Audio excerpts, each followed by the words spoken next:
Alors, on entend souvent dire que le monde va mal, que la Terre va mal.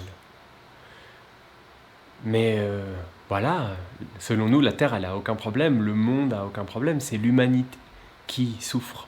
C'est l'humanité qui a un problème. Et c'est quoi le problème de l'humanité aujourd'hui? C'est que cette humanité d'aujourd'hui, elle est désunie, elle est divisée, elle est malade, en fait. Et ça me fait penser à une maladie qui est très connue qui s'appelle le cancer. C'est comme si la Terre avait développé un cancer de son humanité. Alors pourquoi est-ce que je dis ça? Pourquoi je dis que je fais ce parallèle avec le cancer?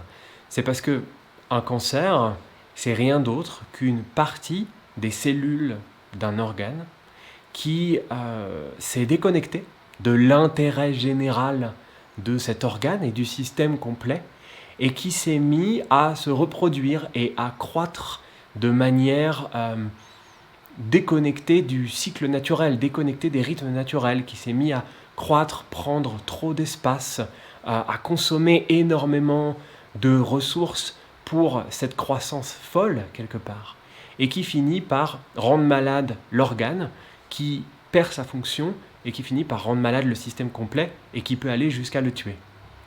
Alors je ne sais pas si ça vous dit quelque chose par rapport à l'état de l'humanité actuelle, mais nous, ça nous parle, en tout cas. Et voilà, nous pensons qu'aujourd'hui, nous sommes malades de cette humanité divisée, de cette humanité séparée, et que l'être humain s'est affaibli en se séparant, puisque nous sommes par essence des êtres de lien, nous sommes des êtres de troupeau, nous sommes des mammifères, nous avons un système nerveux qui est fait pour fonctionner en lien, fait pour fonctionner en tribu. Être ensemble et ne pas être isolé, ça fait aussi partie des lois de la nature. La physique nous l'apprend en étudiant les lois de la nature. La deuxième loi de la thermodynamique nous dit que tout système isolé évolue vers un état de chaos, de désordre maximal. Et c'est exactement ce qui se passe pour nous les êtres humains. Il se trouve que notre société occidentale, la société de l'homo consumériste, nous a mis dans un état de séparation, cultive la séparation, la cultive dès l'école, la cultive dans les familles, nous fait peur de nos voisins, nous fait peur de la nation d'à côté, du monde d'à côté, qu'on nous fait peur, qu'on nous met en compétition les uns avec les autres, dans les entreprises, qu'on fait passer la performance avant la sécurité et avant le bien-être, et que c'est un monde qui cultive ce qu'on appelle des blessures d'attachement, des blessures du lien, où on doit lutter depuis le plus jeune âge pour avoir sa place, pour être aimé, pour être reconnu, pour être vu, et que tout ça, ça crée des mécanismes de comportement et des blessures qui nous désunissent. Et quand ces blessures nous désunissent, elles nous rendent faibles. J'ai eu vraiment l'honneur d'être en contact avec le peuple maya d'aujourd'hui en apprenant à travailler avec le calendrier sacré des Mayas dans cette terre sacrée d'Atitlan. Et ce peuple m'a beaucoup inspiré par son union. Il se trouve qu'ils vivent dans un pays qui est ravagé par des narco-mafias. Et il se trouve que là où eux se trouvent, ces mafias ne peuvent pas travailler, ne peuvent pas ravager ce territoire, puisque tous les humains sont unis. Et que quand la mafia arrive et qu'elle fait face à un front uni d'êtres humains, ils ne peuvent rien faire. Ils appliquent ce système aussi avec leurs politiques. Ils élisent des politiques. Et puis récemment, un ami me disait qu'un politique voulait faire des projets qui n'étaient pas au service de la communauté. Et il se trouve que la communauté l'a juste arrêté. Et lui a dit, bah non, en fait, le projet que tu veux faire, même si toi, tu as eu des subventions, qu'avec vos copains politiques, vous vous êtes dit, mais nous, on a décidé de faire ça, bah nous, les gens du village, là, bah nous, on n'est pas d'accord, en fait, on pense que c'est pas au service. Et ils rappellent à leurs politiques qu'ils ont été élus pour faire ce que eux ont décidé qu'ils allaient faire et pas pour faire ce que le dirigeant a décidé de faire. Ce sont des personnes qui ont demandé à l'armée de partir pendant les couvre-feux du Covid parce qu'ils estimaient que l'armée n'apportait pas de bon là où ils étaient. Et ils sont juste pacifiquement sortis à plusieurs milliers pour dire à l'armée que ça suffisait et que maintenant il fallait partir. L'humanité est extrêmement forte quand elle est unie. Nous sommes faits pour être unis, nous sommes faits pour être ensemble.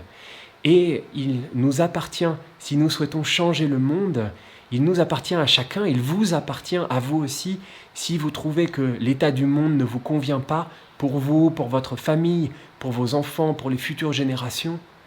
Il nous appartient de faire quelque chose, et ce quelque chose, c'est de nous unir. Il n'y a pas de problème avec le monde, il n'y a pas de problème avec l'autre.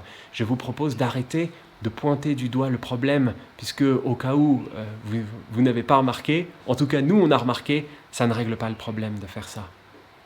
Et le problème, c'est plutôt notre rapport à l'autre, notre rapport au monde, notre rapport aux liens.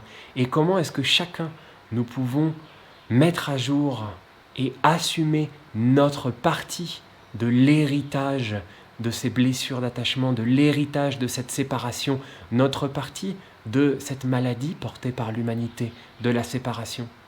Et comment est-ce que nous pouvons aller utiliser le monde et utiliser l'autre pour regarder ce qui se passe en nous, à cet endroit-là, pour guérir, nous, à l'intérieur, guérir du lien, guérir de ce dont nous avons besoin de guérir, transmuter cet héritage qui nous a été transmis par la société, par des modèles familiaux qui sont dysfonctionnels et parfois abusifs, par nos expériences dans la vie, et que nous pouvons le transmuter pour être et devenir le remède au cancer de cette humanité, et le devenir dans chaque geste de notre quotidien, dans chaque interaction, avec nos parents, avec nos enfants, avec nos familles, avec nos collègues de travail, avec nos amis, avec les personnes que nous croisons dans la rue ou dans les magasins, et que nous pouvons participer, chacun à notre manière, à réunir l'humanité.